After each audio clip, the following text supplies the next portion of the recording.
Good evening, everyone, and welcome to the April 17 work session of the Ann Arbor City Council with respect to the Downtown Development Authority Plan update and the Arbor South project. Mr. Dehoney, you have the con. Good evening, Mayor, members of council. Thank you. The first item tonight will be the DDA talking about their work plan. I will point out to you that the administration will be replying to the information that you're going to hear tonight, but we won't be doing that tonight. We will likely provide you with written feedback at some point after the budget is rolled out next week. Maura Thompson will be kicking things off, and I'll turn it over to her. Thank you, Mr. Dehoney. We just have to wait for my presentation to come up before I start. Okay, great. Mayor Taylor, Council, I want to express our appreciation for having this time with you tonight. I am joined tonight by a few of my colleagues and members of our consultant team. So tonight presenting, you're going to hear from Amber Miller, who is the DDA's Capital Projects and Planning Manager. You're going to hear from Oliver Kiley from Smith Group and Rob Baccajalupi from Mission North. And before we jump in, for the benefit of the public who may not be as familiar with the DDA as Council is, I just want to make an important note that the DDA does run two separate systems. We run a parking system and we run a tax increment finance system, better known as TIF, and TIF is what we are focused on tonight. So we're here to talk to you about the work that's been going on for the last 18 months in creating a new development plan. We have three key elements of that plan that we need to discuss with you: our boundary, our finance plan, and potential projects and programs.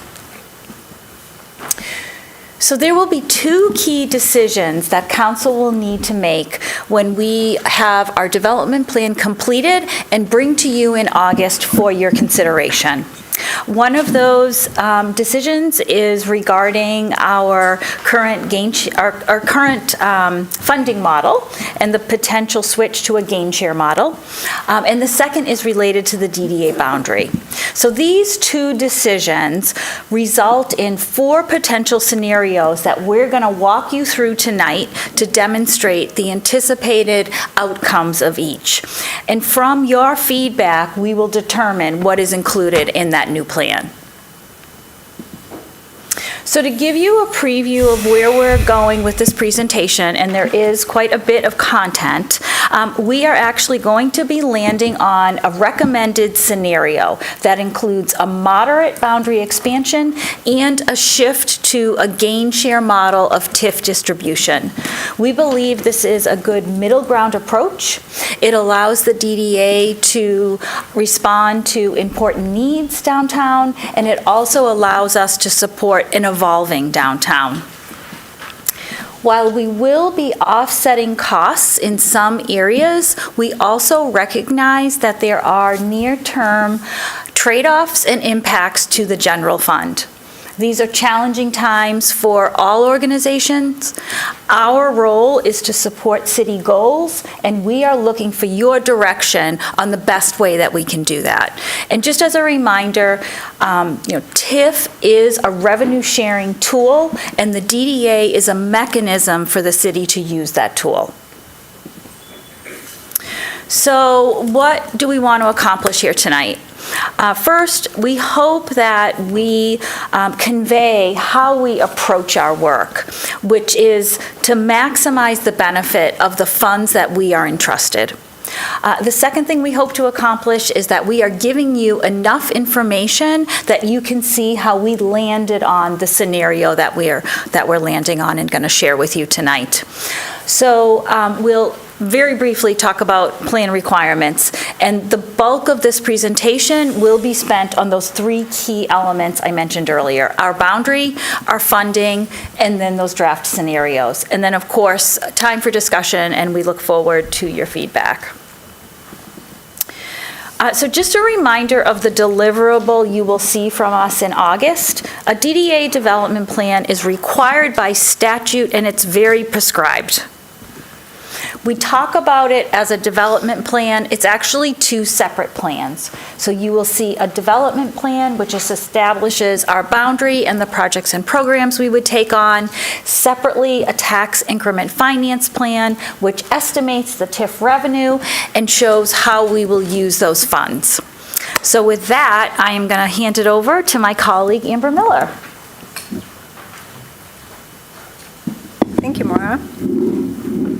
Okay, so keeping the requirements that Maura just shared in mind, we want to walk you through those key decisions. Starting with our capital projects, which is our primary purpose and focus within our boundary. Our work has been guided by a commitment to the city's values and using infrastructure investments as a tool to meet these needs. We've worked hard to deliver value-driven outcomes that align with the goals you see on the screen, and we're shaping this next phase to continue that alignment. This commitment encourages us to invest in a range of projects. We know that great downtowns have a focus on placemaking and creating spaces that welcome all people, providing equitable access through investments in transit, resilient utility infrastructure, a range of housing options, and more. Our intent is to fund across a range of project types. One way we can do that is by emphasizing large, multifaceted projects that cut across strategic values.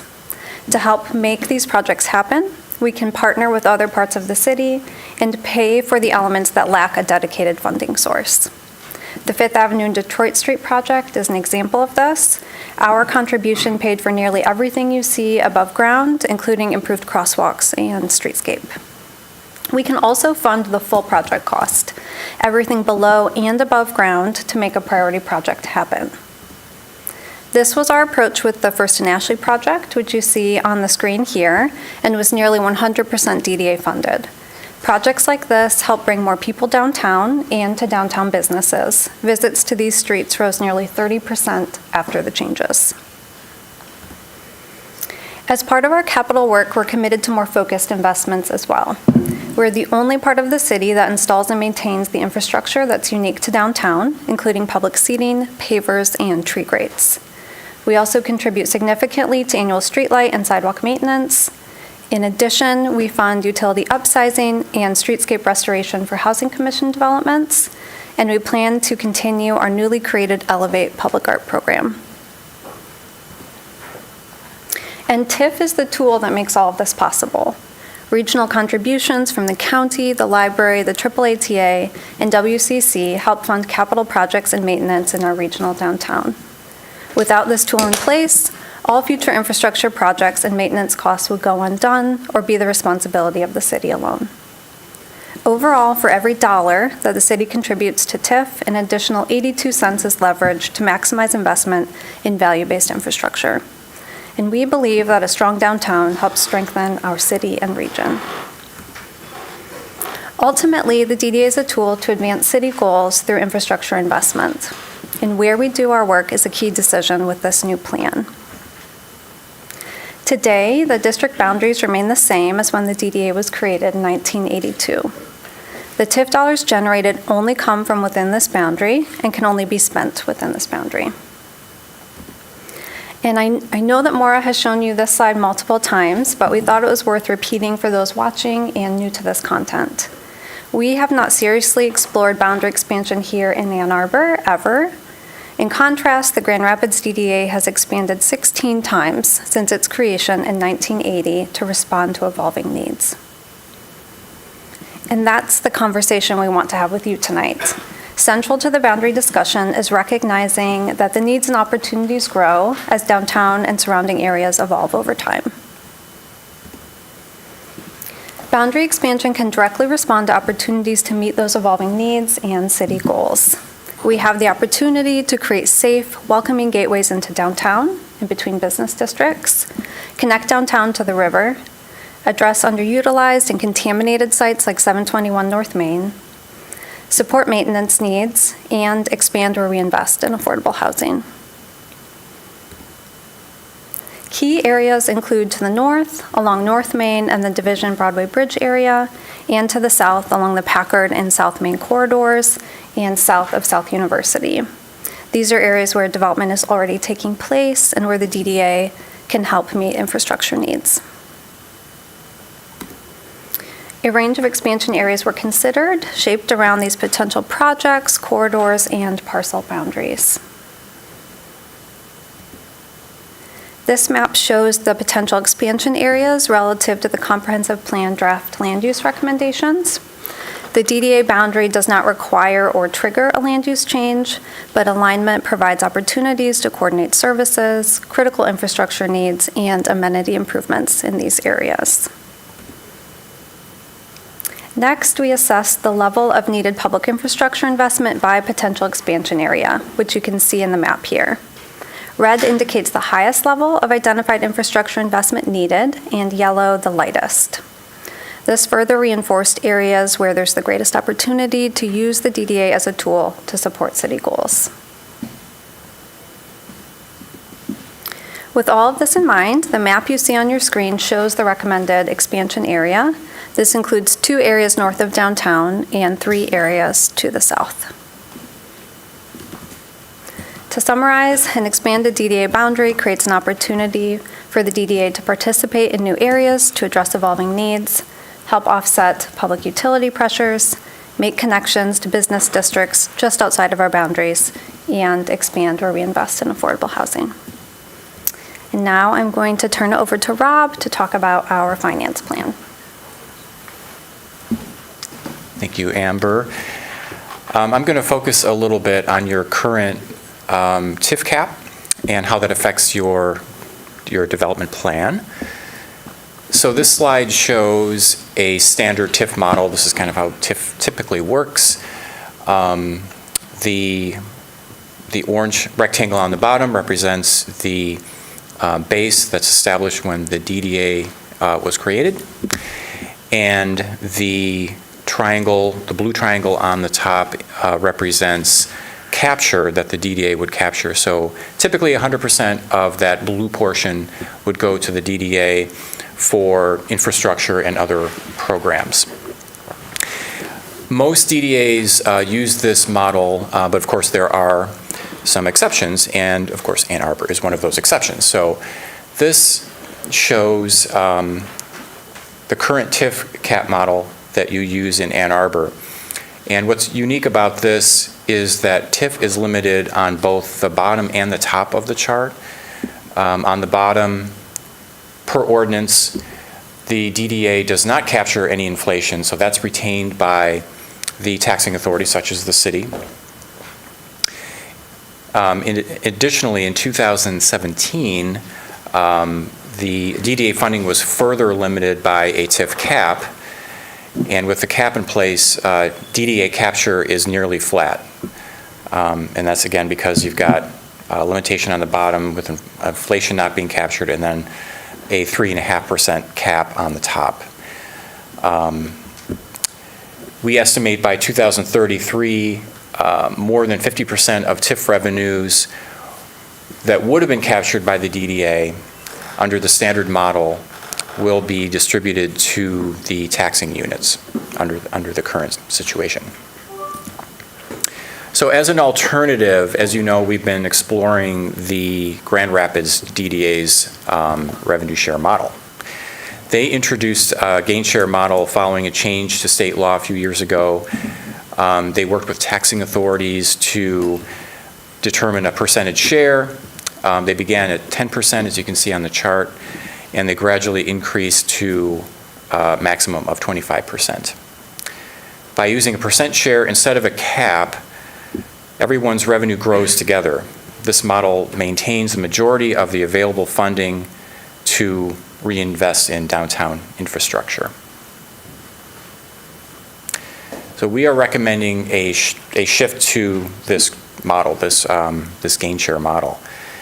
For your original district, in 2026, we estimate that the percentage of TIF shared will approach 30% under the current setup. We recommend locking in that 30%, 70% split. This reflects the Grand Rapids approach, but uses 30% instead of 25% to ensure that we're not capturing existing taxes and assure that taxing authorities like the city, of course, can continue relying on the revenue that they've been enjoying. And again, by moving to a percent share, everyone's funding grows over time, including the DDAs. This would allow the DDA to continue leveraging dollars to provide greater benefit. So this chart shows the effect of the 3 different models over 10 years, just using the original DDA district. The gray bar on the right shows that if there were no cap in place, the DDA would capture $210 million over that 10-year period. The light blue bar on the other side shows that the current model, the 3.5% cap, if that were retained, that the DDA would capture $117 million over 10 years. And then in the middle, the recommended gain share model would result in $147 million over 10 years. So you can see from the chart that the gain share is an increase over the cap, but it's a moderate approach in comparison to removing the cap entirely. So with a change, obviously with more dollars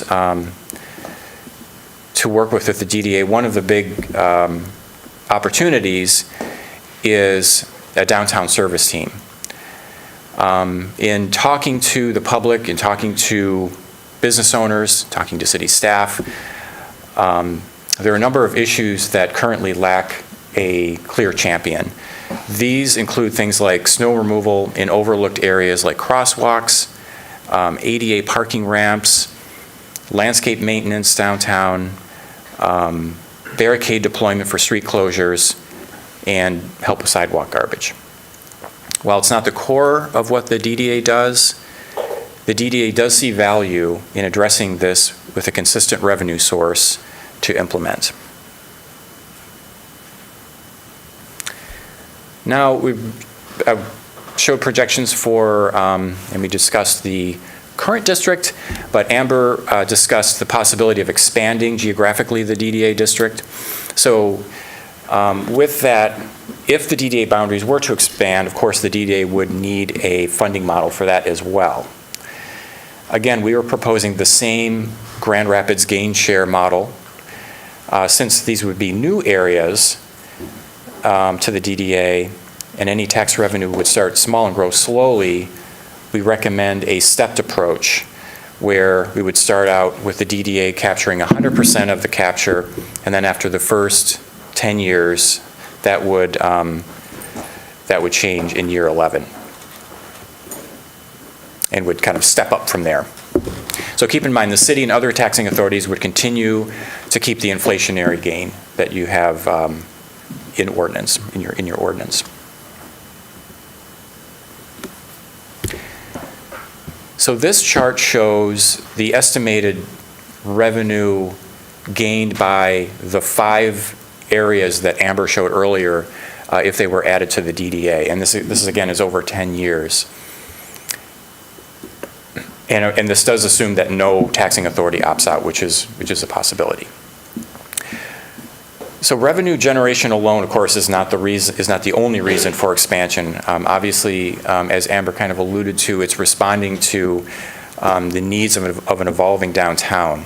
Expansion allows the DDA to leverage overall funding and make important investments in these new areas. I do want to just, if you notice the dollar amount there, if all 5 of those districts were added, that would result, we estimate, in about $30 million worth of additional revenue. And just to give you an idea of how that compares with the original district, if the city were to follow the recommendation and change over to the 30% gain share, the DDA would realize similarly another $30 million. So it would go from $117 million to $147 million. So it's actually a similar gain than it would be by expanding. Just to give you an idea of the magnitude of each of these decisions. Okay, so with that, again, transitioning to the Grand Rapids gain share model will expand the DDA benefit and allow more funding for projects and programs, including adding a downtown service team, funding more projects, larger scale projects, and maintaining areas within the DDA boundary to a higher degree. And with that, I'm going to turn it over to Oliver, who's going to talk more about these projects. Great. Thank you, Rob. All right, we'll continue on into our last couple of sections here. So building on the funding information that Rob shared, we're going to look at a 10-year outlay of potential near-term projects to really look at how those decisions around boundary expansion and the funding model can impact what the DDA could accomplish relative to that project list. As a reminder, you've been provided with a comprehensive document describing a range of potential projects and needs across both the DDA's existing and potentially expanded area. This range of projects is part of the DDA development plan, or what can be outlined in that plan. And we've identified potential projects pulling from a range of existing city plans and ongoing initiatives. In total, this is about 150 projects representing about $1.5 billion in potential need. And critically, just want to point out that identifying and evaluating these projects was done as part of the city's capital improvement planning process using the same value-based scoring method as other city capital projects. So what you see on the screen here is a list of potential projects over the next 10 years, and this is intended to provide a framework so that we can look at, for instance, on this list, what range of things could be accomplished under these different types of scenarios. This list was developed, again, as an example, and really reaches across the range of different project categories that Amber and Rob had spoken to earlier. Again, the DDA participates in the city's CIP process, and we created this scenario by taking, high-ranked, high-scoring projects from across these different project types and scaled it to a 10-year period of time and aligned it with other opportunities that were programmed or where there's some near-term urgency. The cost in the table is an estimated total project costs, and the scenarios that we walk through will show what the DDA can contribute towards that total potential need and cost. And just to provide a little bit more detail of what these projects might entail, this gives a visual sense of some of the projects that could be included within this 10-year list.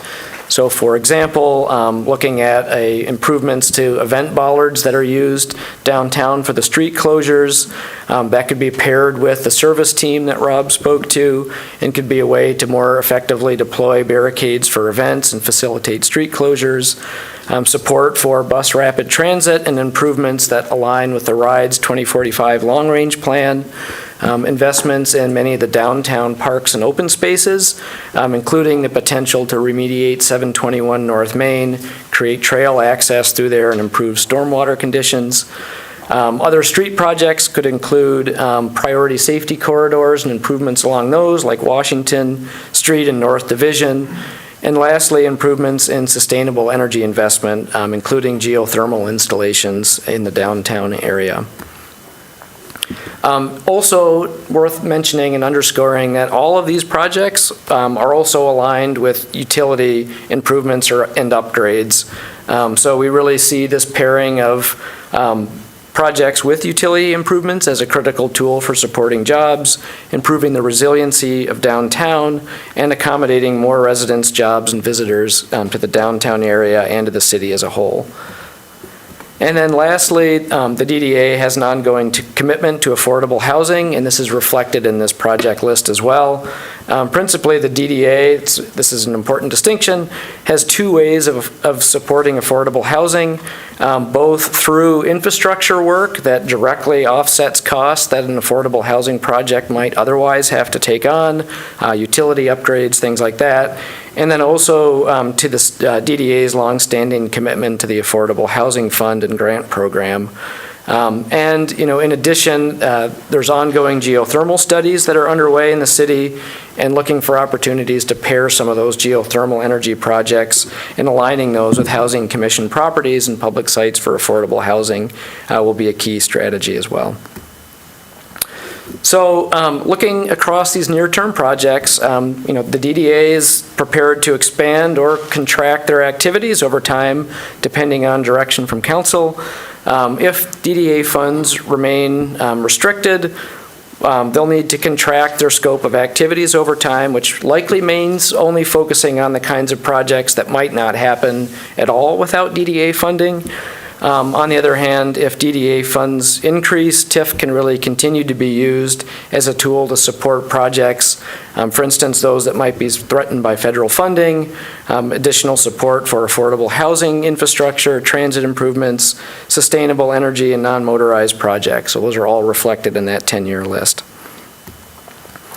Okay, so before diving into the scenarios and looking at how all those things come together, we just wanted to show some of the revenue projections and how those relate to the different scenarios. So we've combined the three key decisions around boundary, funding, and projects into scenarios to help illustrate how different combinations of revenue and boundary expansion impact the DDA's capacity. The packet that you were all provided with contained a lot of these detailed assumptions about the projections that Rob had spoken to. We just wanted to call attention to a few key areas as we're thinking about this and thinking about the scenarios. First, for the original district, we're assuming that a historic growth rate of about 9% will continue over the next 10-year period of time. For the expanded areas, we use two different rates depending on the areas. South of downtown, where we're seeing a lot more intensity of development happening, a growth rate of 9% was used for that area. And then north of downtown, a more modest growth rate of about 3.5% was used, which is more in alignment with the historic pace of change in that area on the north side of town. And then, again, these are the charts that Rob had spoken to earlier, but just a reminder that the same 10-year revenue projections are used in these scenarios, both for the original district, comparing the condition today with the cap in place versus the gain share model, and then for the potential expanded areas and that those revenue targets by each different expansion area. Okay, last section, we're getting there. So we're going to look at how these all come together. Maura had shared this slide earlier, and ultimately you all have two kind of key decisions before you that we want your feedback on. Are we going to implement a gain share model or not and make that transition, and then questions around expanding the DDA boundary or not. And those kind of yes/no questions lead to 4 different scenarios, and we're going to walk through each of those. So first 2 scenarios, A and B, keeps the DDA boundary as it is today, and then explores the impact of switching to the gain share model within the original DDA district or keeping the current funding cap in place.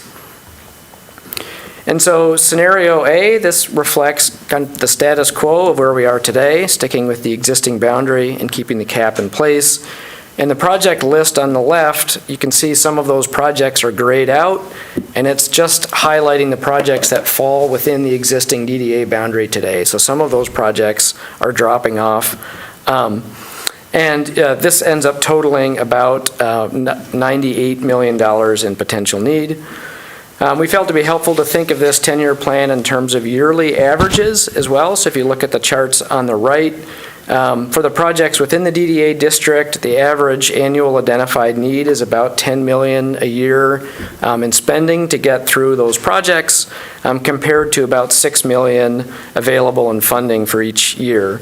And so ultimately, to advance this work, it means that the project scopes either need to come down, or some projects need to fall off the list and be left undone, or other governmental entities and units would have to participate to help get that work accomplished. And then with respect to the service team, under scenario A, the service team is not funded in this scenario, with the DDA's focus on capital infrastructure and a limit to their total funding available. It doesn't really allow for a service team. However, support for the Affordable Housing Grant Program would continue, and this is reflected both through capital projects that are identified and the Affordable Housing Fund grants.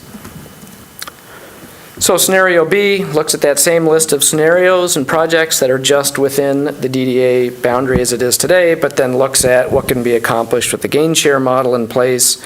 So this approach provides more funding, about $9 million annually relative to that $10 million in need. In other words, the DDA can accomplish, more of these projects or contribute a greater amount towards that $98 million in total need. And with this shift, it would provide funding for a downtown service team to be implemented, and the amount of funding going to the Affordable Housing Fund would be increased.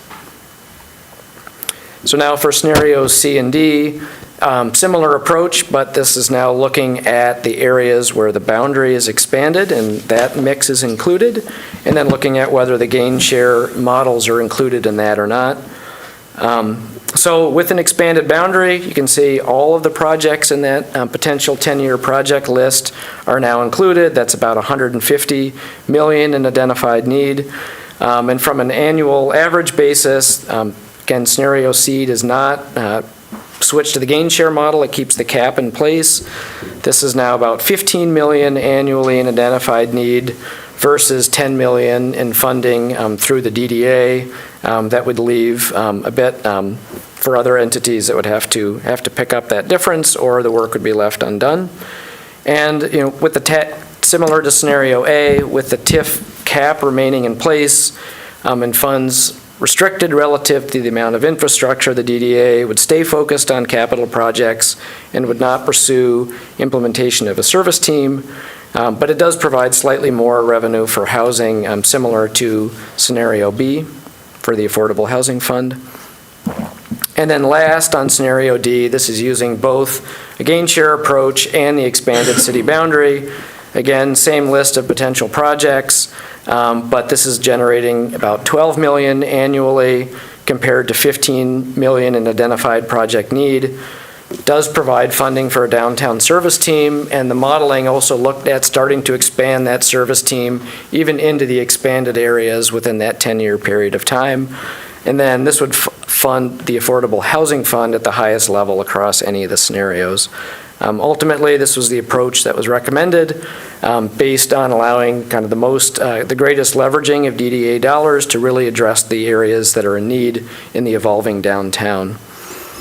Just a couple last slides as we wrap up to just look across these scenarios. This slide compares the total of the 10-year funding available under each of those scenarios versus that background of about $150 million in project needs.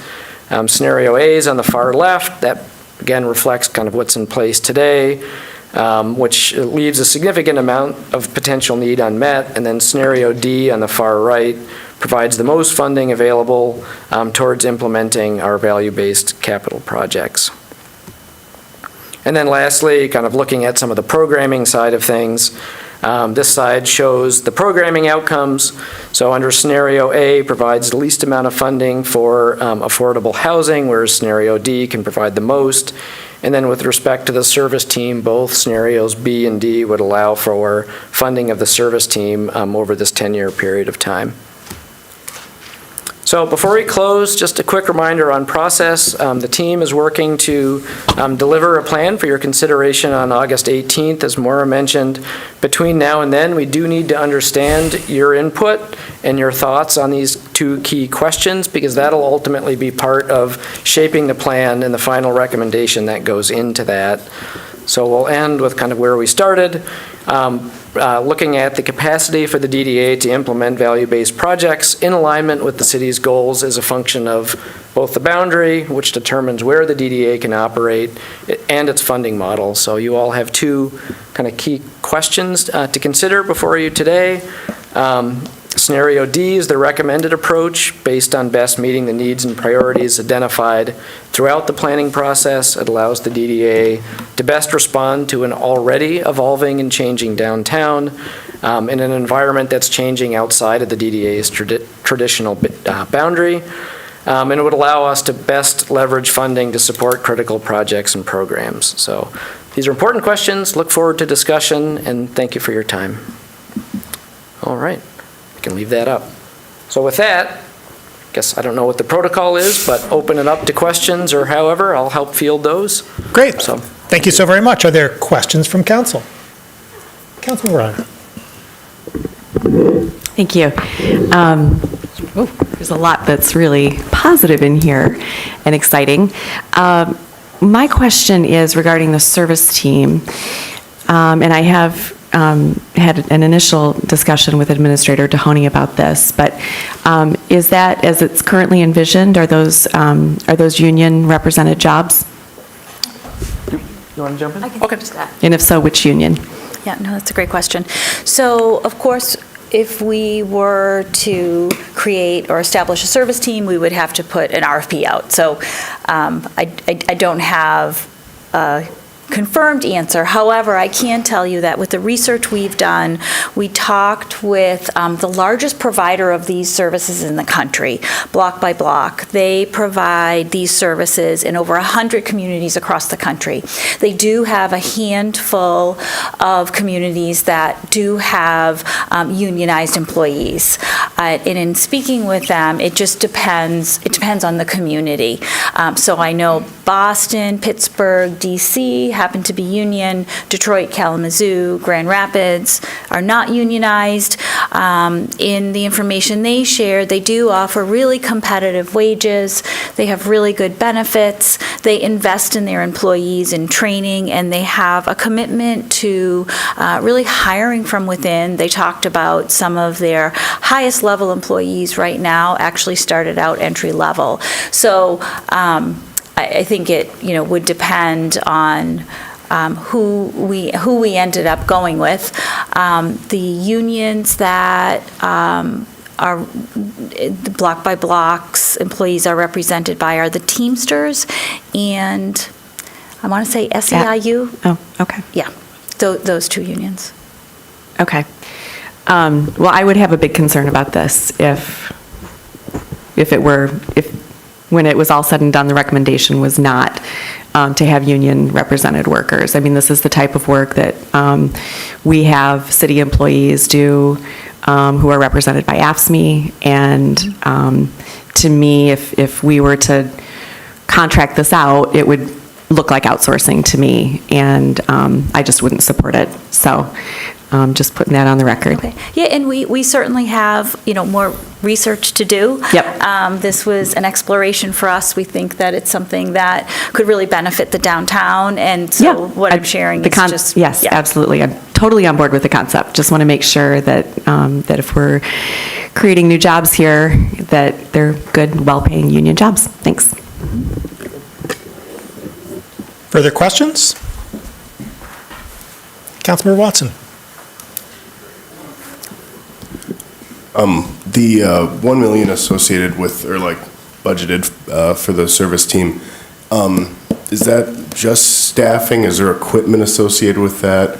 Do you have an idea of the number of people or how that $1 million is? I can divided? back up. And I know this is all preliminary. So the model that we've looked at and discussed, it's comprehensive. It's a turnkey solution, so they come in with everything. For the estimate we got, I believe it's about 8 employees. Some of those are seasonal. There is a manager. The equipment, there are different options. Community can lease equipment or buy equipment. I think most communities just lease it, and then you don't have the headache of maintaining that equipment. Did you ask me something else? Okay. No, thank you. That answered, just, how that $1 million factored in the budget there. And I guess, the employees and the lease, right? That would make up most of it. Yeah, and that, of course, with employees, it's their salaries, it's their benefits, Councilmember Ackman. Thanks for the presentation. I'm always so impressed, especially when I see the before and after pictures of some of the projects you guys have done, like in the farmer's market and down by Blank Slate, and you can tell every time you go down there what a positive change it's had. So I'm very supportive of the DDA's work. I am wondering how you explored the expanded boundaries. Like, how did you draw those lines and pick the areas? And was there engagement with the businesses in those areas? And kind of what did that look like? I'd just like to know more. Sure. So there's been quite a bit of public engagement and outreach that has been done as part of this process over the last 18 months. Some of the activities and questions that we've been coming to the public with have been questions around, where do you think there needs to be more, more service or more activities or more support to make downtown and the surrounding area vibrant and thriving. So many of those areas tied into that. Also from just an infrastructure standpoint, a lot of the ongoing planning work, for instance, with the downtown area circulation study that's looking at where there's some really kind of critical corridors to address from a transportation standpoint, from a safety and comfort standpoint. A lot of those projects kind of straddle partly in the DDA and then extend out beyond the DDA boundaries today. So that combination of public input, where we're seeing development activity happening, for instance, the area south of South University, that district, there's a lot of development that's been approved that's occurring in that area, and the traditional DDA mechanisms for taking care of the streetscape environment, when you have that level of and intensity of development, doesn't exist in that area. And so it's also responding to kind of need for where we're seeing those land uses already starting to change and where the DDA can provide services and infrastructure to support that change. So it's really was looking at all of those. And we kind of broke the areas up into roughly similar sized chunks, if you will, and also align those areas with where there was some continuity and logic to the projects that were being proposed through that big long list of projects in the development plan. Thank you. Yeah. Councilor Dish. I wanted to, this may be a comment, less a question than a comment, but along the same lines as Councilmember Ackman has just mentioned, in terms of the new comprehensive plan, we are in a place where we risk having the things that we would like to see happen through the comprehensive plan be limited by the existing infrastructure. And so this, an expansion of the DDA, I think, would be an extremely helpful partnership for the city that could move that plan forward faster into implementation, because otherwise I think that the funds there would be driven by what projects came in. And so you can't be as systematic, and you have to wait until people come and are willing to throw you another 100 feet of sewer or have absolutely no idea how many feet have in it. But yeah, so I don't know if you, obviously you've thought about that, and I don't know if that elicits anything that you want to add. Yeah, I don't have anything to add to that, but yeah, good observation. Councilmember Malik. I guess I have two questions tonight, and I wanted to thank you first for this presentation. It was very well done. My first question is, I assume all the assumptions you shared with us assume all the other taxing authorities opt in. Is that correct? Correct. So my question is, have there been any conversations with any of these other taxing authorities? I assume you probably need direction from the city first, so it's understandable if there have not been, but just curious if any of those conversations have taken place. Yep, I think some of those conversations have just started very, very recently, and you're absolutely correct that, we wanted to get a sense of direction from council on how we should be moving before we can advance at those conversations in a tangible way. But yes, and in response to your first question, yeah, that those assumptions do assume that the other taxing authorities would participate. So. Great, thank you. And my second question is related to the expanded area, and you've recommended gain share for it. Is it my understanding that that would be capped at the 25%? As opposed to the 30% for the original area? Why is there that discrepancy of 25 versus 30%? Yeah, so just to kind of step back to, the first 10-year period would be, 100% of the tax increment would go to the DDA. That generally is going to start off very small because you're establishing a baseline off of where it is today, and then it would step up to 25%. I think that percentage is, is a question of where it should be. I think that's a policy decision to decide what level that might want to be at. 25% was consistent with the gain share model that Grand Rapids put in place. In comparison to the existing DDA boundary, you're already above 25%, you're a little below 30. So he said, let's lock that in and not pull that back down more. But the 25% we use just for comparison and relative to what Grand Rapids have been putting in place for their stepped approach. Great, thank you. Yep. Councilor Cornell.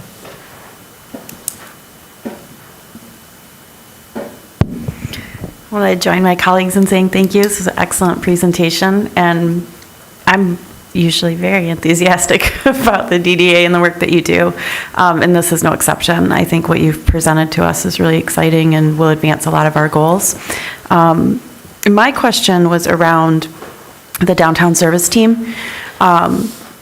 Being part of the Main Street Area Association, both as a business operator and as a board member, a lot of the things that you're talking about addressing are big concerns downtown, that we always, we've got business owners who are hosing down the alley and picking up trash and taking care of a lot of the things that you are talking about doing, which I think is exciting and frees them up to focus back up on their business and shows that we have a customer service approach to business in the city, which I think is great. But I'm making assumptions that the business community downtown was engaged and helped to inform some of these goals and the needs. So could you speak to that just a little bit, please? Yeah, absolutely. We had multiple meetings over the course of this planning phase with each of the downtown business area associations. We included as part of the bigger public workshops, we invited the associations in separately to come down and talk with us and just share insight about what some of the challenges were that they were facing, what some of the issues were for Main Street, understanding the activities of what the BID is doing downtown and where there's gaps in their ability to provide service. For instance, talking to State Street, we heard that, most of their budget is used taking care of routine kind of maintenance things when they would really love to be doing more event programming and supporting those kinds of things that can help energize downtown and bring more people into the city. So those conversations very closely inform the kinds of things that the service team would be teed up to do. So. Yep, okay. Thank you. That's really great to hear, and I think it's important for the public to hear that too. I kind of knew the answer to that question. But I do have a question about the barricade deployment and how, for like the seasonal street closures, I assume that the barricade placement is all-inclusive when you're talking about freeing up budget from these organizations to accomplish other things like activations. Yeah, that's right. And yeah, exactly. So there's, I think, two parts of the barricade piece too. There's the deployment and management of it, and that's a role that the service team could help provide, deployment of barricades. And then one of the 10-year kind of capital project opportunities is actually doing some permanent infrastructure for removable or retractable bollards and kind of frequently closed street areas that would make that even easier to manage and facilitate. So two different kind of approaches that would work together to help smooth that out and again take the pressure off of the business associations to have to be managing barricades for all of their closures, and they can focus on the fun stuff. That's really exciting, and I think that's what we need for a vibrant downtown, so yeah. Great. Councilmember Ackman. As I look at the expansion that's on North Main Street and the project that's listed there, which I think is the North Main Streetscape, I'm wondering how or whether that intersects with the trunk line study and potentially taking over. How much of that is the trunk line versus not? And yeah. Yeah, so the trunk line, MDOT's trunk line starts at North Main in Huron and runs all the way north to 23. So that would be coincident with that section of North Main. From Huron Street downtown north, like the boundary for that expansion area is basically where the railroad bridge is, just north of Depot Street. So it would be an opportunity to look at all of that, and that the understanding is that that project would be coordinated with the jurisdictional transfer work that's ongoing to understand, what opportunities there are. And if it stays with MDOT, that may push the project in one direction. If the city takes over local ownership of that corridor, that may change kind of the opportunity, but could still be, improvements would still be advanced along there. So could be for both directions, depending on how it goes. Yeah. Further questions? Councilmember Medina. This is also less of a question and more just a comment as you're kind of looking for feedback and direction from council, and will largely be kind of seconding some comments from a few of my colleagues down the table, but I am also incredibly excited by what I'm hearing about the potential service team. Particularly, it's not just what I hear from local business as well, but from residents, and really the concerns are just about the cleanliness and the feel and the comfort of moving around downtown, and I think that's a real value add for us. And so it's something that I'm really excited about. I know that as you're going through this, that's something that's really only possible with the gain share model. And so, so that's something that I'm really interested and excited to move forward with.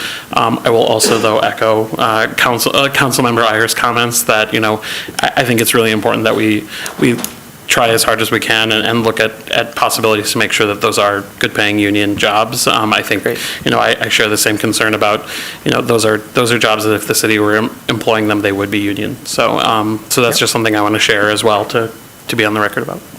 Great, thank you. Further questions? I've got first off, thank you, and thank everyone. With respect to expansion and other jurisdictions, appreciating that, you're sort of holding off on engaging with other folks after sort of getting a sense of the room, which, if I read the sense of the room correctly, is, is consistent with scenario D directionality. Grand Rapids has had a number of expansions. Have they received, has that DDA expansion set received support from GR's other taxing authorities? Yeah, do you want to Sure. touch on that one? Thank you. Our understanding is, yes, it has received support, and they actually moved to the gain share model in order to maintain that support and keep those taxing authorities opting in. So we view, in addition to the benefits that an augmented downtown and general area accrue to the other taxing authorities, they would also have the general benefits of the gain share. Correct. That makes all the sense. Thank you. As previewing for my part, there is a great deal to like about the DDA and a great deal to like about more DDA. The DDA is a perfect example of the confluence of improving basic services and enhancing quality of life, and it does so through making our downtown and the areas within its jurisdiction cleaner, smoother, and better. It's there for residents, it's there for visitors, it's there for business owners. It does a lot of great and good work, and I concur with my colleagues that I like what I see here. So thank you. Great, thank you. That's it. Okay, thank you so much. Thank you. Thank you. Yep. Am I closing this out? This is yours.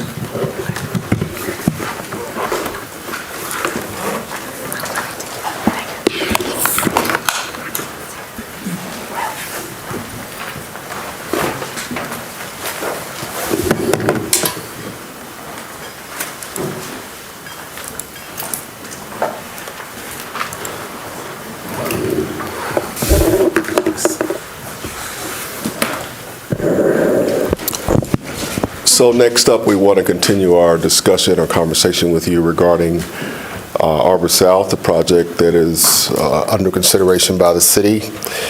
Our internal team is large, so we're going to use two people to do the presentation this evening. That'll be Joe Giant, our new Economic Development Director, and Marty Prashant. We had a window open to receive questions from council. We have received several questions, and so Joe will be addressing those, and Marty will pick up the ones that he doesn't touch upon. And then when we do Q&A, who answers the question depends on what the question is. So the team's large, we'll just figure that out as we go. Right on, thank you. So my name is Joe Giant. I'm the new Economic Development Director. It's great to meet all of you.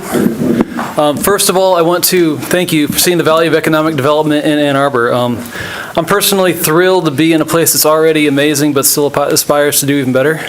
Obviously, a big part of that is making sure that Ann Arbor continues to be a city with opportunities for everyone to live and work. And so it's exciting to jump into a transformational project like this. It's big and complicated, and from what I understand, it's somewhat unprecedented in this community. But projects like this, where the city assumes the cost of constructing parking as a way to catalyze high-quality, high-density mixed-use development, is a standard practice in cities of all sizes. In my previous role, we did a number of projects like this in a comparably sized city. There's no one way to do it, but it is a practice that we and our development partners there worked at in a number of cities, large and small, suburban, urban. So basically, yeah, it's one of the most common ways that municipalities can help incentivize the type of growth their community wants to see. But why is that? Why can't these projects stand on their own 2 feet and finance their own parking structures? It's a similar story in any city. Arbor South cannot fully finance its own structured parking because without public support, the project would not meet the financial returns that the developers, or probably more specifically their investors, require to justify the significant outlay of capital. If investors can return better returns or get better returns elsewhere at a similar level of risk, they'll redirect their funds accordingly. If they were to make it work without our participation, the garage would probably need to be a lot smaller relative to the rest of the project, which doesn't work because a certain number of parking spaces are absolutely required for a project like this. Or rent for the apartments would need to be a lot higher. And that's certainly not something that we're interested in. Or, as a third alternative, parking at the garage would need to be a lot more expensive. The last project that was similar to this that I worked on, we just, as an exercise, tried to figure out what the cost for a monthly permit would be if there was no public involvement. It would need to be $450 a month for it to pencil out. I'm not sure what it would be on this development, but it's significant. So this is where tax increment financing, TIF, plays a key role. TIF uses only the new tax revenue generated within the project itself. That's revenue that would not exist but for the project, to pay for eligible costs like structured parking, environmental remediation, or the significant infrastructure that's needed to literally transform a suburban landscape into a high-density walkable neighborhood. These funds are not diverted from elsewhere in the city. They're created by the development and reinvested in it. And the idea is, but for the TIF, this development wouldn't exist in the first place. So to ensure that this but-for test is met, we worked with our municipal financial advisor, a firm called PFM. I believe they're phoning in somewhere in the ether up there. Maybe, to rigorously analyze the financial projections, so that's costs, rents, revenues, taxes, and returns that the developer would make on the project to make sure that they're in line with our expectations. So coming in from the outside, like seeing all of the due diligence with financial and otherwise that's already been done on this project is really, really impressive, and the amount of just work that's been done to make sure that this is a responsible use of public money. Their review, PFM's review, confirmed that the development would not be viable without the TIF. And so as I'm presenting this, I'm kind of interweaving a lot of the questions that we received. I try to make it into a nice logical flow, but it feels like I made like a hard left or a hard right somewhere. It's because I'm trying to track with the questions, so you might have to bear with me a little bit. Yes, here we are before you tonight so that we can answer your questions about the project. Now, we've gone over what the project is a number of times, so this is going to kind of dive into the details of just the financial parts of it and the various approvals that you all see. So we're still negotiating many of the deal points, and on that note, there are no items before you for consideration. But we are at a place where we can provide a general outline of the structure and the process. So this is tonight's agenda. I did the introduction. I'll go over the overall deal structure, followed by a description of the approval processes, the various improvements or agreements you'll be asked to consider, and then the relative timing of those agreements. Then Marty, our CFO, will provide an overview of our bond financing as it relates to this project, followed by your Q&A. As Milton mentioned, we have a whole phalanx of folks behind us that can answer questions. So if there's an answer to the question, someone in this room or in the ether will be able to address it. So as far as the deal structure, these are the kind of the main points. One, as we know, the project will be built in phases, with new parking decks included in phases 1, 2, and 3. The developer will fund 100% of the initial project costs, including public, private, and affordable housing components. Public parking garage, not public housing, private and affordable housing components, and the necessary infrastructure. So there's no initial outlay of capital for the city. After each deck is completed, and upon the occurrence of other key milestones, the city will purchase the deck for the lesser of its actual construction cost or a predetermined price. So purchasing the deck upon completion rather than issuing a bond for construction has a lot of advantages. This approach allows the apartments and the deck, which are essentially part of the same building, to be constructed together. Public bidding can kind of be complicated where you could have competing firms vying for a project that is within the same overall building. So this coordination is essential. You'd have potentially 2 separate bid packages, 2 separate staging areas, 2 separate schedules. So even so, our agreements will require the developer to use our best value procurement to the extent possible to make sure that we're using tax dollars responsibly. And this also helps to ensure that we won't take possession of the garage until the other parts of the project are moving along. The last thing we want is to own a parking garage surrounded by a project that isn't moving forward. So the city will finance each deck through a separate bond issuance. And again, we will come before council for approval of each series of bond. So we'll presumably come before you 3 separate times to ask for final issuance. Bonds will be repaid using sources of revenue that are generated by the project, which is new tax increment from the private components and net parking revenue generated by the new decks. So no other outside sources of funding should be needed.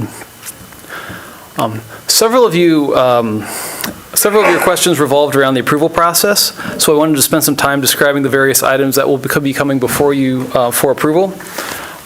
So there are essentially like 3 approval tracks that are separate but related. First, the parking deck bond approvals, which I'll get into in a minute. Second, land use approvals. So Planning Commission approves a site plan, and then a lot of times there'll be a development agreement that would come before you, just like any other large project.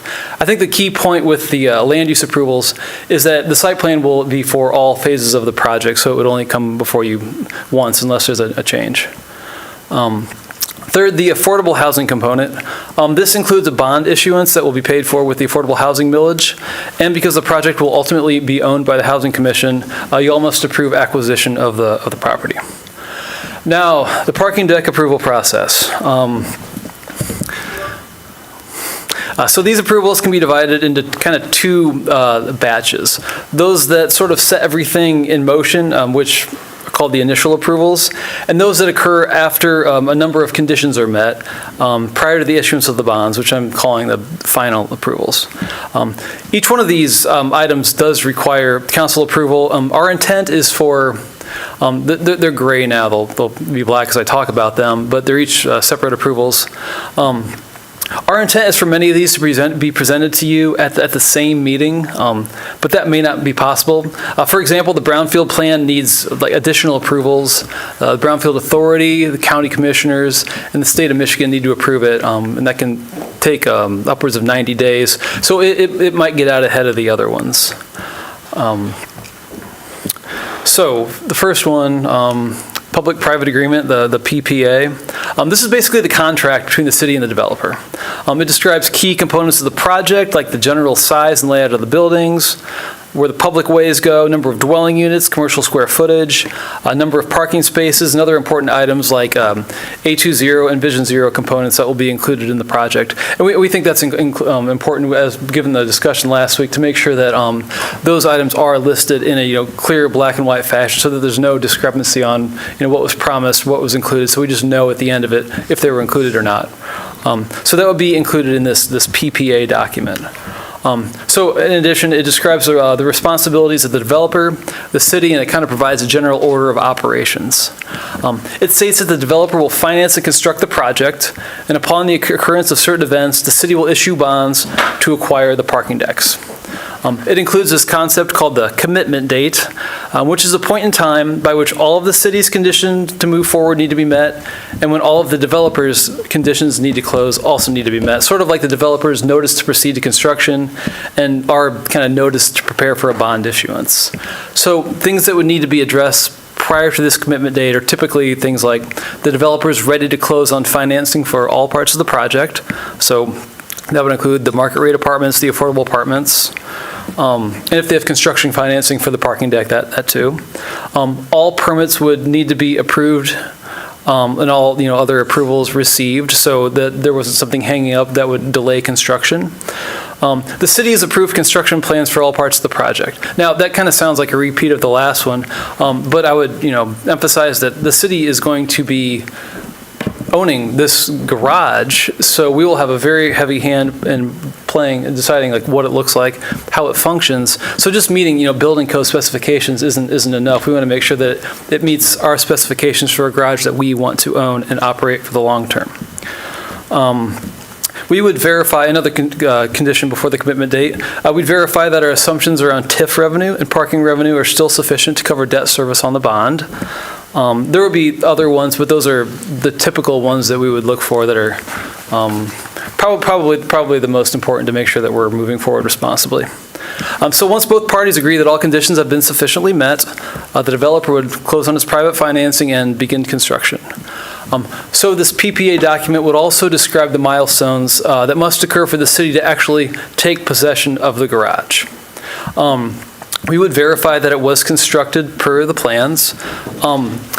Obviously, it's not so easy to, go to the garage and say, hey, this is different than the plans. And they're like, well, it's built already.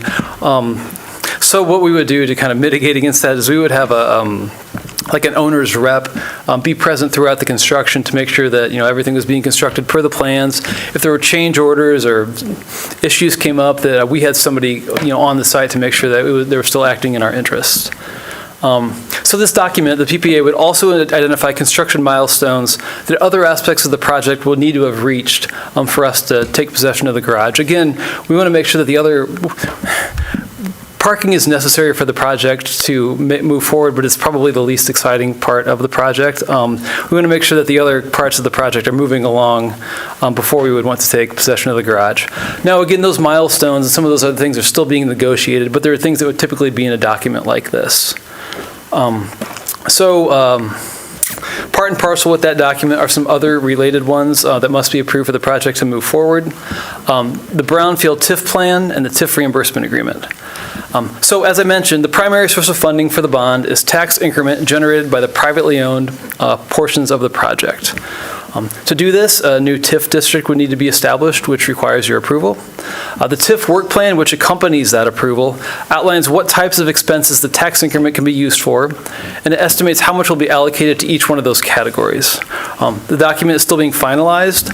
We're working with the development team to integrate more A20 and Vision Zero requirements, which may or may not affect the budget, but it might affect how the funds are allocated within that budget. But in any case, the majority of the TIF revenue will be dedicated to bond payments for the acquisition of the parking deck, with the remainder going toward environmental remediation, both on and off-site infrastructure improvements. So as I mentioned, that plan also needs to be approved by the County Brownfield Authority, the Board of Commissioners, and the state, so that any taxes that would otherwise go to public schools are reimbursed, so the school district is made whole. So the tax increment that's coming in will be split. A portion will go to bond debt service, a portion will go to the county, and other portions will go towards our environmental remediation infrastructure. So the way that all of those would be allocated in the, various, agreements, that would be, various ways that those would be allocated would be contained in the TIF reimbursement agreement, which also requires your approval. The key provision in that document, I think that is probably of most interest, is that when the TIF funds come in every year, the bond payment will be the first thing to be paid off. So, the TIF funds, we're going to the bond inducement resolution, excuse me. So the TIF funds, as well as net parking revenue, would go towards a bond that will be issued to buy the decks. Now, Marty's going to go over some of the details of municipal bonds, so I'm going to keep this part brief. But the important thing is bond approval is a two-step process. The intent resolution, sometimes called the inducement resolution, sets the project in motion. And now that resolution would include the total amount being bonded for all three decks, and it would establish a maximum interest rate. Now that all happens, and then some work happens, some pre-development, permitting, financing. Get to the commitment day, we have decided that the developers done everything that they said that they needed to do. We've done all the things that we need to do. We move to construction and final approvals. So, assuming all the initial approvals are received and conditions met, here you'll be asked to approve a final bond authorization resolution. I mentioned that the intent resolution was for all three decks. The final bond resolution would be required for each phase. Now, we could potentially wait until the garage was completely finished to actually issue the bonds, but we would have the authority to issue them earlier if we thought interest rates were going to rise or if there was another compelling reason to issue them prior to the completion of the garage. Now, Special Assessment District. So the bond payments are sized so that we can comfortably make payments using only TIF and net parking revenue. But as a safeguard, we propose creating a Special Assessment District, an SAD, that would apply only to property owners within the project area. We would likely create a separate SAD for each phase, but that's still being examined. So the SAD will assure the city that the privately owned components of the project will be obligated to pay a minimum amount of taxes, which would be sufficient to cover the annual bond repayment obligations if the TIF revenue, or the TIF and the net parking revenue fall short. We've worked with our consultant, and we will continue to work with them to make sure that the bond is sized so that we can comfortably make those payments. So the actual use of the SAD is highly unlikely. But even if the SAD has to kick in, it's worth noting that the bond is still being paid off with revenue generated within the four corners of the property. So this provides the city an extra layer of security to ensure that no outside funds are required. Now, the ultimate backstop for this bond is the general fund, which is an extremely good source of security for the bond and allows us to take advantage of the city's excellent credit rating for favorable bond terms. The only way the general fund would be used is if the property owners within the project just didn't pay their taxes, which has its own set of remedies. And on another note, the city would require that the affordable housing component would be excluded from the SAD. So approval of SAD requires, your approval is required for the SAD, and this would occur around the same time as the final bond issuance, so that we would want to be very sure that the terms of the SAD, like how much each property would potentially need to, pay in the event of a shortfall, was very closely tied with the bond terms.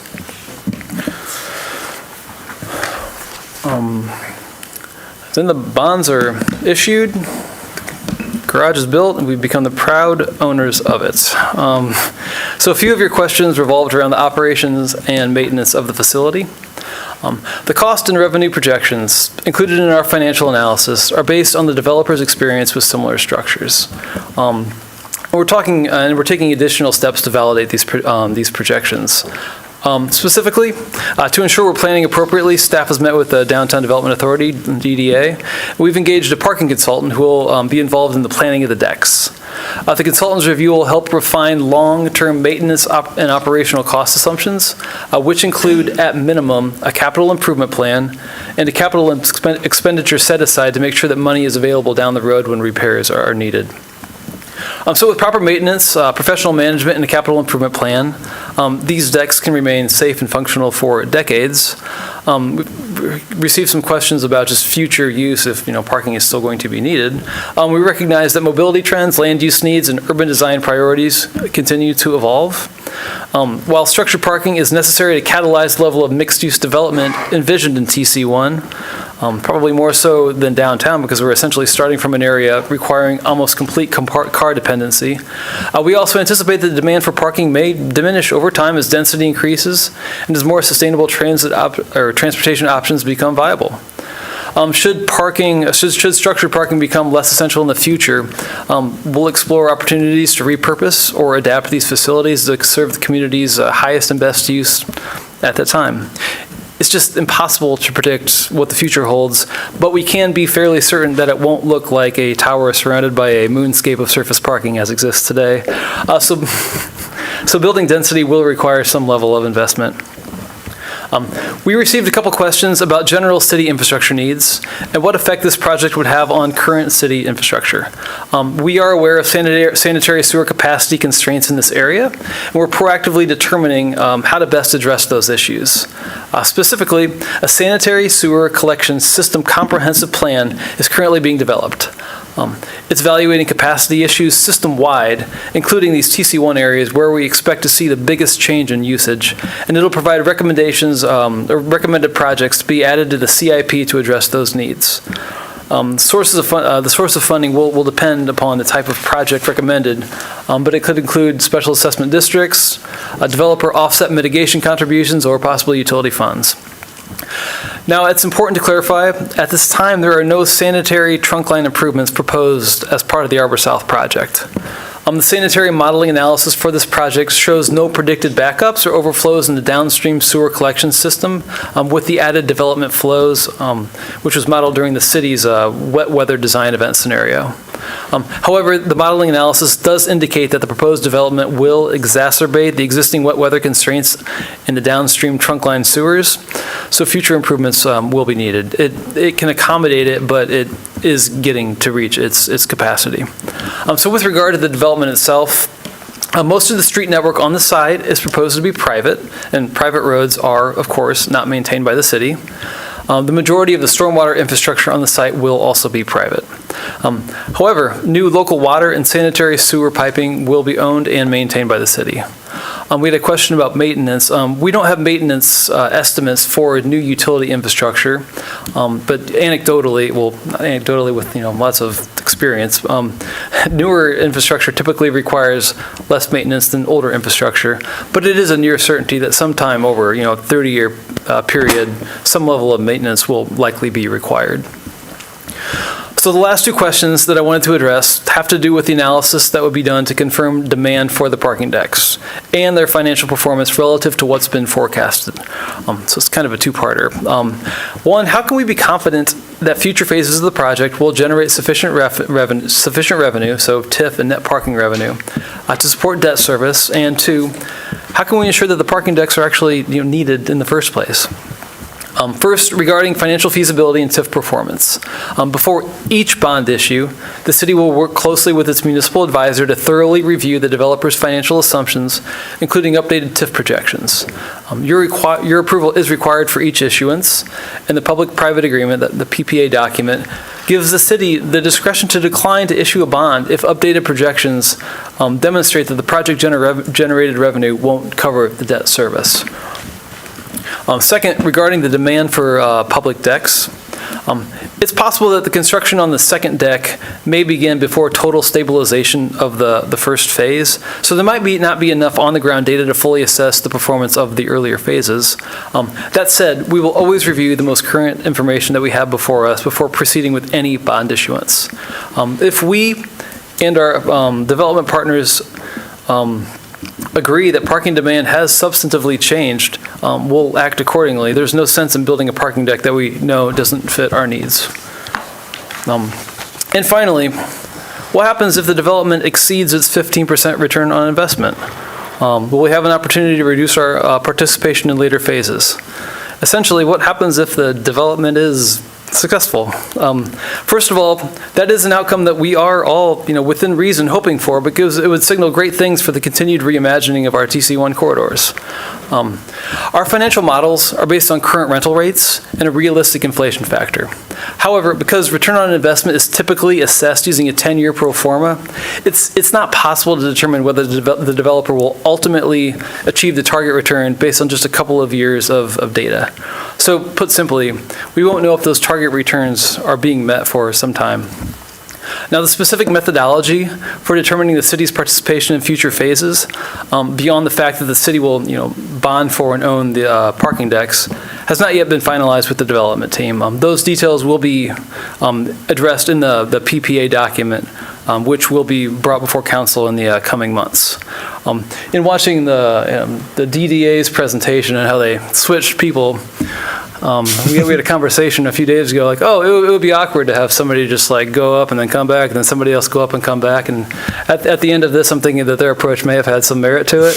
But I really appreciate all of your attention. I'm going to ask Marty to come up now and kind of give you all some information about municipal bonding. Thank you.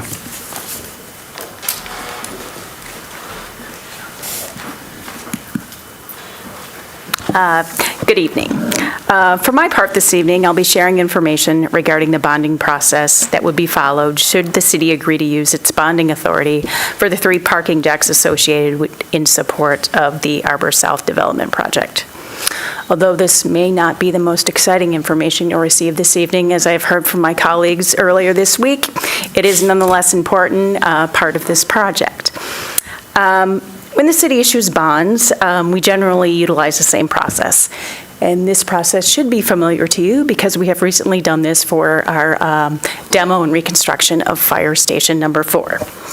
So we begin each process by conducting some due diligence, and as you heard Mr. Giant explained to you, we've engaged both PFM and Miller Canfield, who is our bond attorney, to help us through this process and determine the taxable or non-taxable status of the bond issuance. I will tell you at this point that it has not been determined what that split will look like, and as we work through the project, that determination will be made.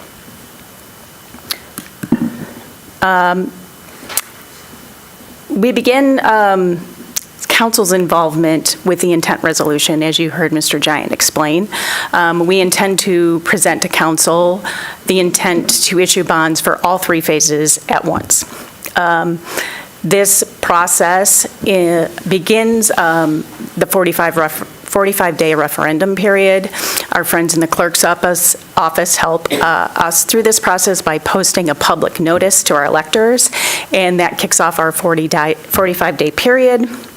During that period, if we do not receive a petition from electors, 10% of electors or 15,000, if we don't hear from them that they want it to go to a vote of the people, we can then move forward with our bonding process, which is typically what happens and has happened with our issue for our Fire Station Number 4.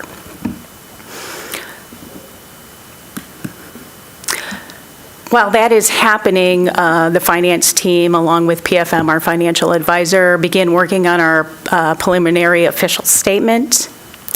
This actually is a document that goes out to investors and underwriters that explains the city's financial position and the structure of the deal. It gains interest in the issuance and starts to let bidders know if they want to participate in the offering. We then will approach council with the actual bond authorization, and as Joe indicated to you, we will approach city council at 3 different occasions for the 3 different phases, decks 1, 2, and 3.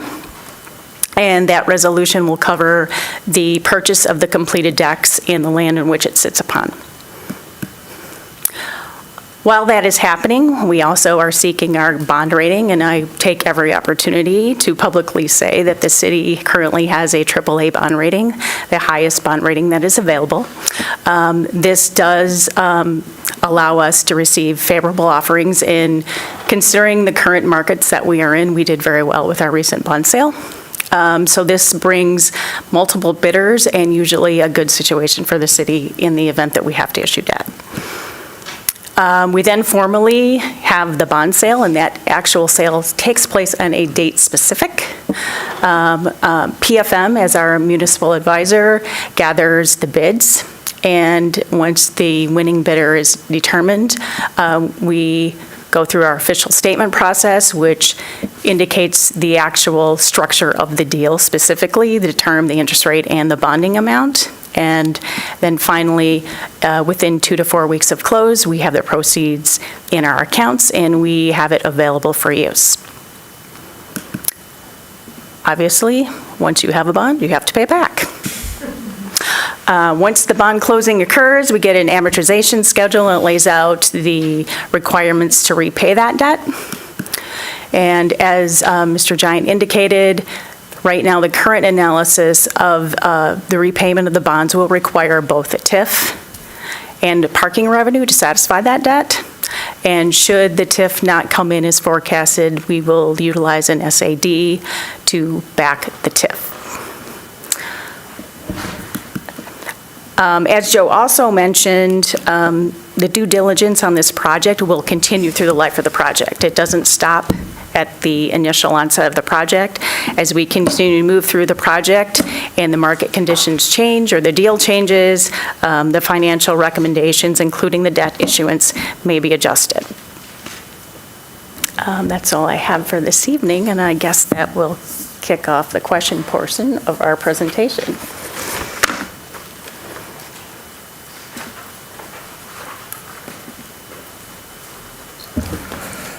I guess the first thing I'll say, it should be obvious why we hired Joe. He brings a lot to the table, has done these kind of things multiple times. I think the easiest way is if you just ask your question, and for my colleagues in the audience, which also includes members of the development team, the appropriate person, you'll know who you are by what the question is asking, just come up here and answer it instead of trying to sort it all out. Are there questions from council? Councilmember Cornell. Can't believe I'm the Jen that's going to ask this question, but you mentioned earlier that you're going to do your best with the best value contracting. Is that a commitment from the developer, or is that a, we're going to try?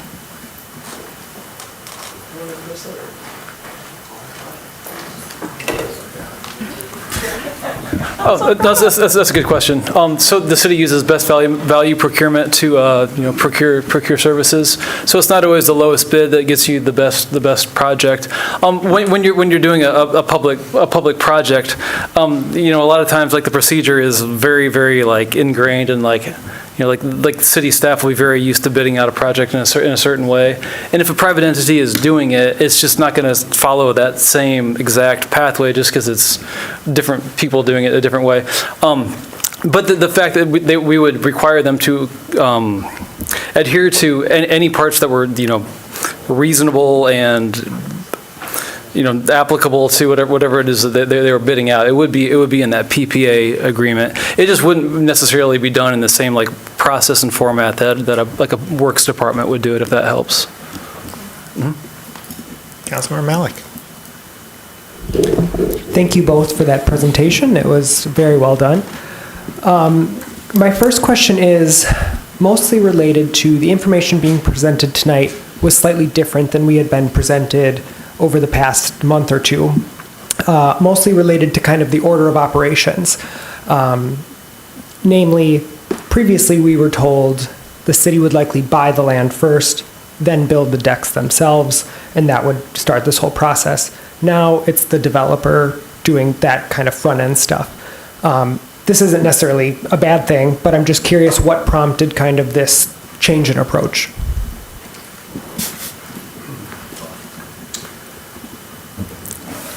Councilman, it's not really a change of approach. It's more an evolving of the deal being structured. So when we initially started talking about the deal, we weren't talking about an SAD. We heard concerns about making sure that the city maximized its protection to mitigate against risk. That's where the SAD came from. There was also a discussion about the city building and owning, as you referenced, as we continue to evolve in putting the deal together to address the concern that we heard, we evolved to buying the deck after it's already been built. There was also a consideration that you heard Mr. Giant reference about multiple contractors. If the garage and the residential building are together, you really don't want two separate construction teams working out there together. You want coordinated construction. This will help ensure that. It also provides a leverage point to the city. We have the choice as to when to issue the debt. We're not going to buy a product that's not what we said we wanted. We also will be involved in determining what the deck looks like and how it functions. Yet to be determined how it will be managed, because we haven't solved that yet, but we will. Point I'm really trying to make is these kind of deals normally will evolve. And so you will make the best possible decision at the time when you need to lock elements into the deal, and that's what both sides are doing. Great, thank you for that explanation.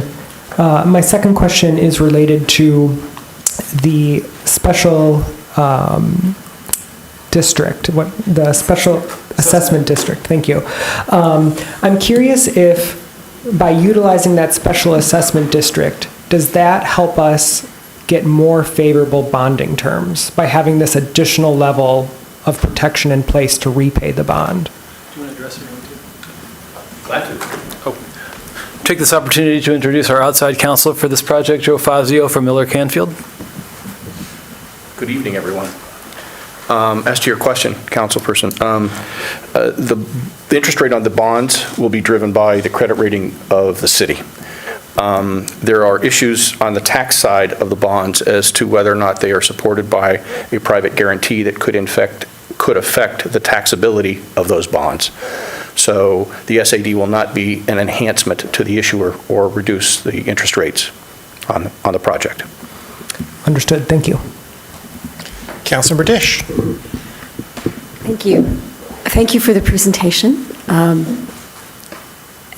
So I was happy to hear that you mentioned that in addition to basing the cost and revenue assumptions with the decks on developers' experience with similar projects, you've got third parties in to verify that. And I wondered if you anticipated that there would be revised numbers and when might those be available? Oh, sure. Well, one, we would revise numbers for each subsequent bond issuance. That would be further down the line. We would look for revised numbers prior to that commitment date would be the big kind of go or no-go moment. So we would look for a set of the most recent assumptions then.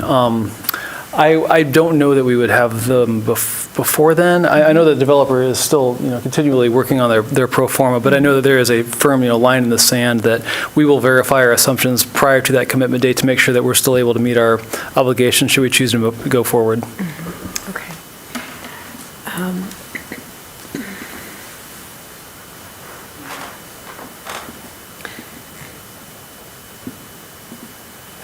It's gone. Councilmember Iyer. Thank you.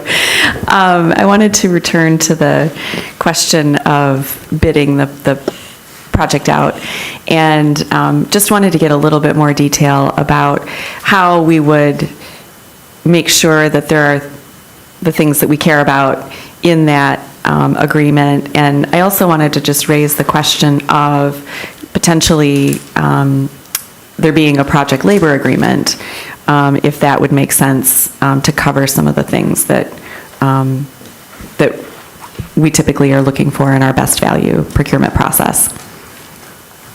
Sure. I'm not going to be able to address the second one, but I'll try to address the first one. Trying to get the things that we want out of our parking garage. So there are a few checkpoints along the way, and there is the actual planning process.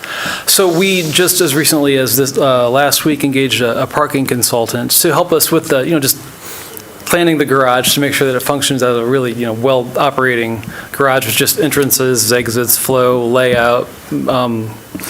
Parking equipment, which makes a big difference to whether a garage is used or not. But I think that you're probably getting at some more additional features such as sustainability,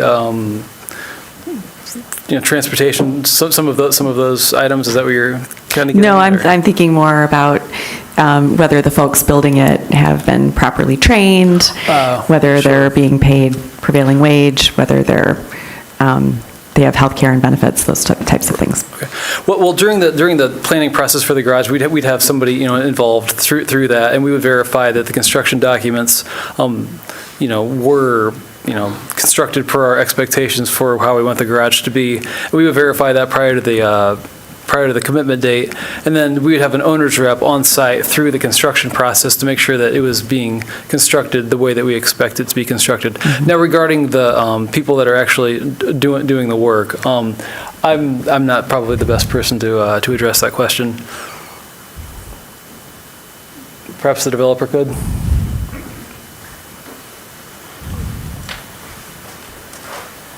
In all honesty, we've not been asked or had the opportunity to review what the requirements might be. I think we all have an interest in making sure that we have well-trained and well-paid employees doing this kind of work. I don't think standardless is what you're looking for, though, council member, and I appreciate that. And we're certainly willing to look into that with the dev team, but we just have not had the opportunity to do so as of yet. Have you done project labor agreements in previous developments? We have performed things that are similar to the types of things that you're talking about. They've never been referred to as a project labor agreement specifically, but with many cities, there's prevailing wage requirements, there's other local requirements relating to bid processes often, so we're familiar, but because they can be bespoke, I would not feel comfortable committing one way or another without spending some time on it. So okay, yeah, just know that's something to dig into. For sure. Thank you. Additional questions? Councilmember Dish. I just wondered, do we yet know that the parking garage is sufficiently public in use to be financed with public bonds?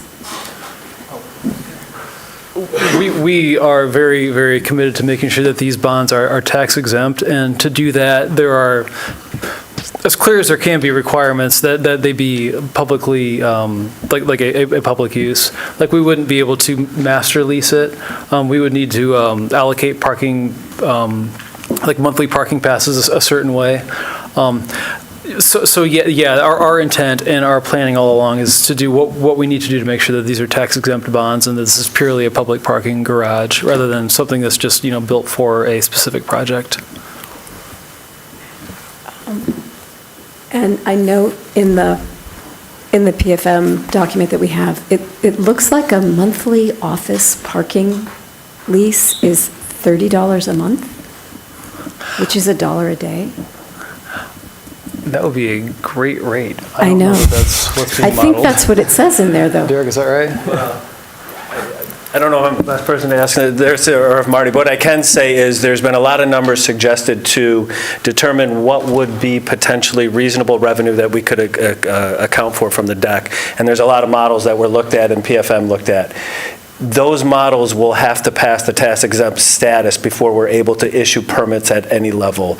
We can't do, and I'm going to speak and look at Joe and Aline and everybody, but we cannot do special deals with certain people and then not allow those deals to be had by the public at large as well. So anything we do can't be specific user-centric, if I understand the tax exempt process correctly. So everything we do will have to be equivalent, or we can't assign spaces to existing users at special rates and then deny the public those. We can't assign spaces. We have been, I think, as well as possibly educated and vetted on what constitutes a tax-exempt deck. And anything that was reviewed by PFM prior to that vetting would not be put in place. So something like that may have been used as an example 6 months ago when we were vetting numbers, if that would disqualify the deck from tax-exempt status, then that would not be allowable. And the developer is aware of that, and we all have had extensive conversations on it. So some of those numbers were for modeling purposes as to how do we assure the revenue from the decks along with the TIF will cover the bond payment. And that was the extent of those. But there would be nothing done that challenges or puts the tax-exempt status at risk. Okay, that's great. And I just did want to say that for sure on page 11, the scenario assumptions are that an apartment 24-hour lease space for a month would be $122. This year, I think you're saying this is just illustrative for modeling purposes, but the office parking would be $30 space per month. Yeah, that seems wishful.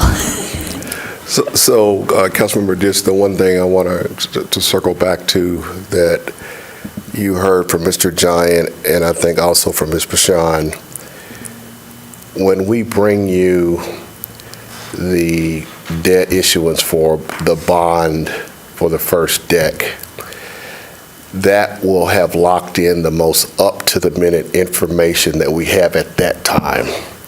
So regardless of what we're telling you tonight, the normal process is you're continuing to build your information before you actually lock in and pull the trigger. It's the same as if you're buying a house. You're going to get all the way up to closing and everything locks in. So too many people are working on this deal to make sure that we cover every particular angle. But when we come to you to ask you to actually vote to allow us to issue the debt, we will have locked in the most up-to-date information that we can at that point. Councilmember Malik. I guess it was a night of great TIF presentations. But this was a question for, I believe, Administrator Mahoney or perhaps Mr. Giant. For the questions that were submitted in advance tonight, will they be supplied to council in written form as well? Just sit closer. Thanks, Mr. Giant. I'll do that.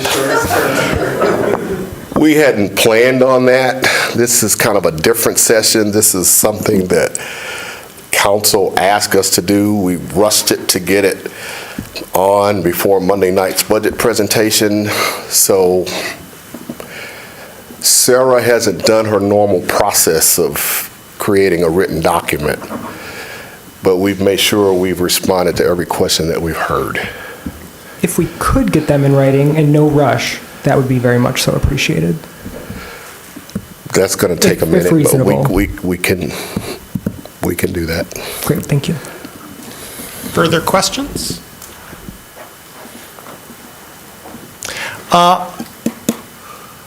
One thing that had been discussed, or at least mentioned at some point, well, we issue these bonds, we utilize exclusively the taxes generated by this project, which is to say that, you know, if you're listening to my voice, your taxes will not be used for this, to pay off these bonds. We use the taxes from this particular development to pay off these bonds. We use the revenue from the parking decks to pay off these bonds. My assumption is that there is some anticipated overage. There had been some conversation about the use of that overage for sanitary improvement. Is that part of this context? Is that a separate city policy? Is that part of this deal? Is that still TBD?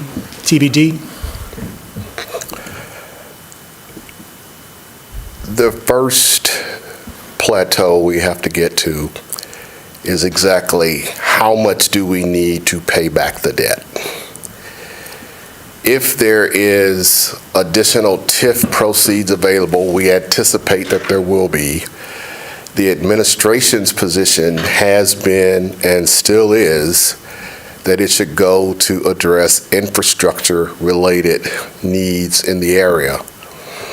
If council decides that it should be used for something else, that's your purview, but As I understand it, all of the uses need to be locked in ahead of time. You can't just add on something later. Am I saying that right? So that's kind of where we are. We still believe the infrastructure need trumps everything else from our position. You will hear me talk a little bit more about infrastructure on Monday night, but we didn't want to get too much into that tonight because that's really broader than the Arbor South project. It's more of a citywide. So that usage will be set in one of the documents that council will approve on the front end? Yeah. We'll be drawing down money against previously approved uses. Thank you. Any other questions? Councilmember Cornell. This is a follow-up to Mayor Taylor's question. My understanding is that the full cost, or the majority of the cost, or I guess, can you help break down the percentage of the cost for the sewer line that will be covered by the TIF via the brownfield? Not to that kind of specificity. I can't do that standing here tonight, no.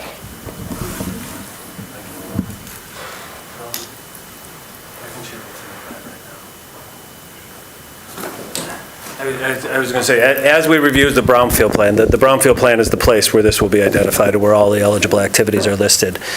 As the way the brownfield plan is currently structured, and these numbers are moving as we learn more about interest and stuff, but there was a amount of TIF that had not been assigned to an eligible activity. It is somewhere between $20 and $50 million, depending on how the interest shakes out. As of right now, that TIF has been assigned to the eligible activity of the sanitary sewer infrastructure project. As that number changes, that will dictate how much of that is gone. I don't think we have a final number yet for the overall cost, but it'll waver somewhere between 30 and 50% of what the estimate is right now, depending on how that interest allocation impacts that total number.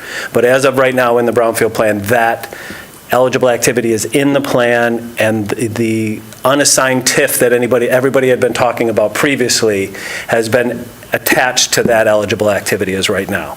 The total dollar amount will be in flux as we work through the final numbers, but that's where it is right now. Yep. And just to footnote it, maybe it's semantics, but when there's a reference to extra TIF, we get a little disheveled by that, because that's not really what it is. Fair point. TIF that is not, thank you for that, TIF that is not allocated to bond repayment. Precision is a good thing. Further questions? Oh, I guess Mr. Nahone, I got one final question for you. Yes. We have a AAA bond rating. I'm sorry? We have a AAA bond rating. Yes, we do. Am I correct that during the course of this entire endeavor, we are cognizant of the fact that we have a AAA bond rating and the importance of that AAA bond rating to the city? Yes, Mr. Mayor, that's 1,000% accurate. Thank you. So, in my 41 years of doing this, this is the first city where I've actually gotten a city all the way to the top. It's not by accident, and we're going to do everything we can to maintain it. We're not doing anything here that's running counter to the AAA rating that this community has achieved. Thank you. Further questions? Thank you, everybody. We now come to public comment general time. Public comment general time is an opportunity for members of the public to speak to council and the community about matters of municipal interest. To speak at public comment general time, one need not have signed up in advance. Speakers in all instances will have 3 minutes in which to speak, so please pay close attention to the time. Our clerk or the time clock will notify you when 30 seconds are remaining and when your time has expired. When your time has expired, please conclude your remarks and cede the floor. Is there anyone in-house who would like to speak at public comment?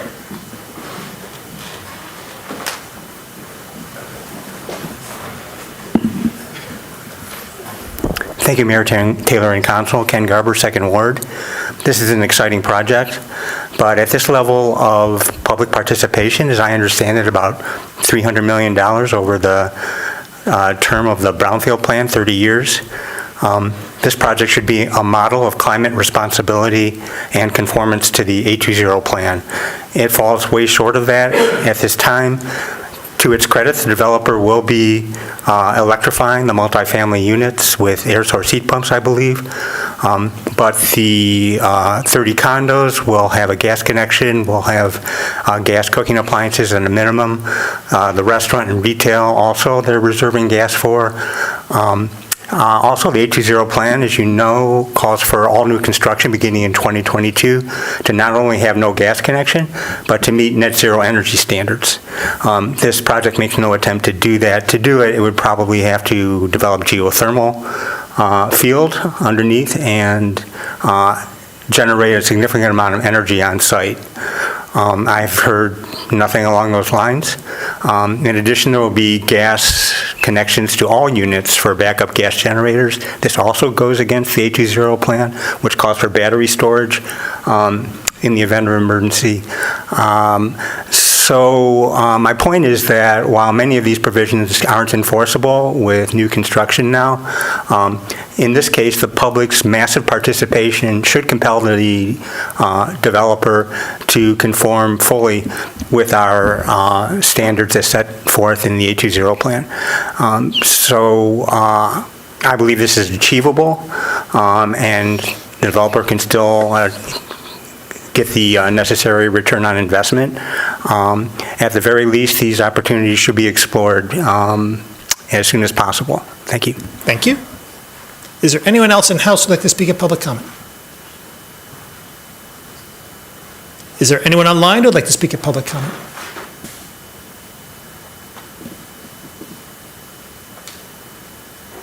Mayor, I don't have any callers online.